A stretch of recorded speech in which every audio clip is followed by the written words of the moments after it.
Amis du jour, bonjour. Aujourd'hui, nous parlons du fait que le futur appartient aux fous. Mad Max Fury Road vient de sortir, encore une suite 30 ans après le troisième volet, donc on va quand même lui accorder le bénéfice du doute. À raison ou pas, on en reparle. Non, en fait, on va gagner du temps, je vais vous le dire tout de suite.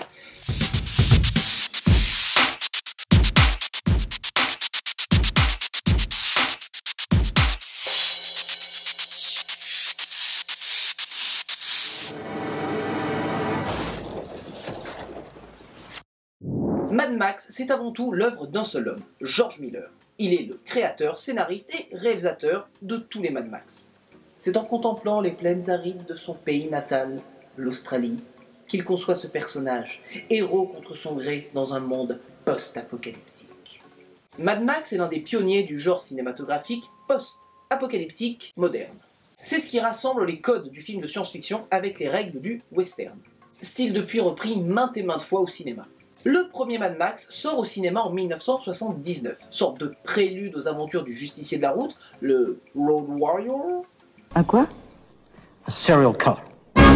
Nous apprenons qu'il avait fut un temps femme et enfant avant de devenir le Mad du rôle-titre dans le dernier quart d'heure du film, ce qui en fait plutôt un revenge movie plutôt qu'un film post-apocalyptique. Les événements du premier film l'amènent à devenir donc le Mad de Mad Max, l'amenant ainsi sur une route sans fin, constamment en mouvement, mais sans espoir, comme à la poursuite d'une rédemption impossible à atteindre. Fait avec peu de moyens, Mad Max fut pendant un temps le film le plus rentable de tous les temps, remplacé 20 ans plus tard par le projet Blair Witch.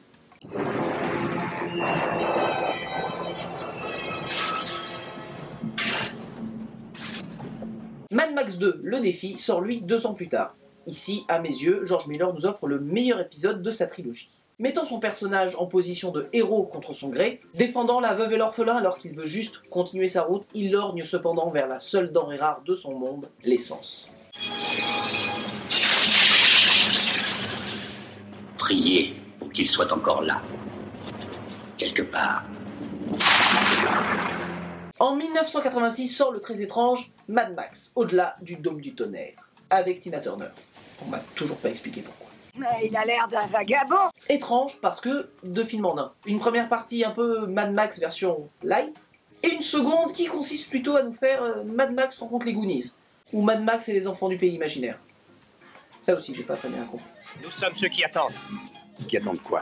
Qui t'attendent, toi? Il est celui qu'ils appellent le héros. Évidemment, impossible de parler de Mad Max sans parler de Mel Gibson. Plus que jamais, Gibson est le personnage. Il est Mad Max. La suite que nous avons aujourd'hui devait à la base se tourner déjà dans les années 2000. Seulement la guerre en Irak et d'autres problèmes techniques sur le tournage avaient fini par l'annuler. Mel Gibson, trop vieux pour le rôle, passe ici la torche à Tom Hardy, qui jouait Bane dans le 3e volet loupé de Batman de Christopher Nolan. Au cas où vous l'ignoriez, George Miller, le réalisateur-créateur de Mad Max, n'est pas resté inactif ces 30 dernières années, non. Il a réalisé 3 films. Si vous vous demandez pourquoi vous n'en avez pas entendu parler, eh bien c'est normal, vous allez comprendre. Imaginez la bande-annonce de Mad Max s'ils avaient fait la promo des 3 derniers films de George Miller, ça donnerait ça. Mon monde est à feu et à sang. Mon monde est devenu fou. Réalisateur visionnaire George Miller, réalisateur de Happy Feet et Happy Feet 2 en 3D. Mais aussi Babe 2, le cochon dans la ville. Mais moi, qu'est-ce que je peux faire? Que dalle! Ah non, ça Et comment tu t'appelles? Mad Max Fury Road. Tu es un cochon audacieux, Babe. De temps en temps, dans ce monde incertain, la fortune sourit aux audacieux.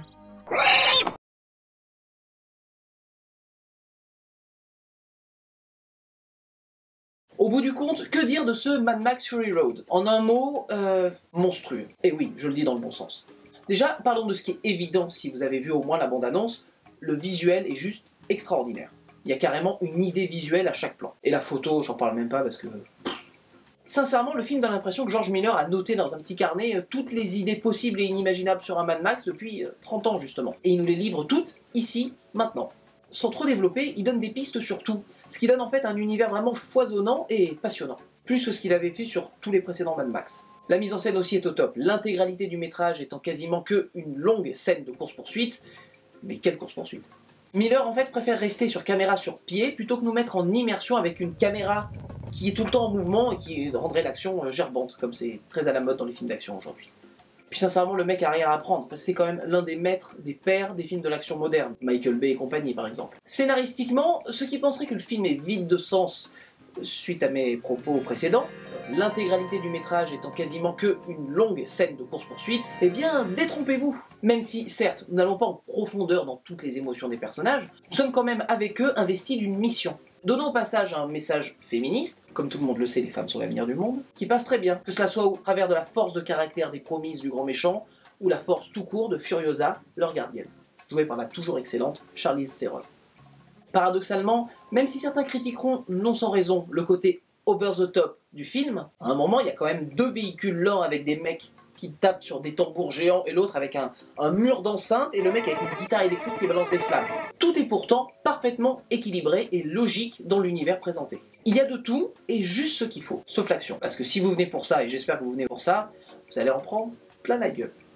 Cette action justement, bien que folle, n'est pas complètement irréaliste. Par complètement irréaliste, je m'explique, c'est plus de l'action genre le mec qui est en voiture, qui est accroché sur le côté et qui doit combattre quelqu'un d'autre, plutôt que le mec qui a une explosion, qui est projeté en arrière et qui arrive à s'accrocher par le petit doigt au bout du train. À la Tom Cruise par exemple. Bref, Mad Max Fury Road est un film d'action comme on n'en a pas vu depuis au moins 10 ans. J'ai pas peur de le dire. Et personnellement, je vous conseille fortement de vous rendre au rendez-vous que George Miller nous a donné.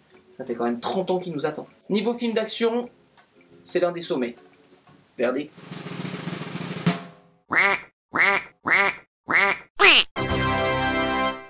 Quelle journée merveilleuse! Dans votre DVD Tech, Mad Max Fury Road se rangera près de Mad Max 1 et Mad Max 2. Petit message avant de finir, ça fait 1 an jour pour jour que Critique Chronique existe et c'est pas mal grâce à vous. Tous les jours, des fans sur Facebook, des abonnés sur YouTube, je sais pas quoi vous dire d'autre que merci. J'en ai même les frissons un petit peu. Ça va continuer, vous inquiétez pas. On arrive bientôt à la fin de la saison 2, il y aura un petit break, on passera à la saison 3 avec tout qui sera un peu amélioré, j'espère. Et je pense que ça vous plaira, enfin. Sur ce, amis du soir, bonsoir.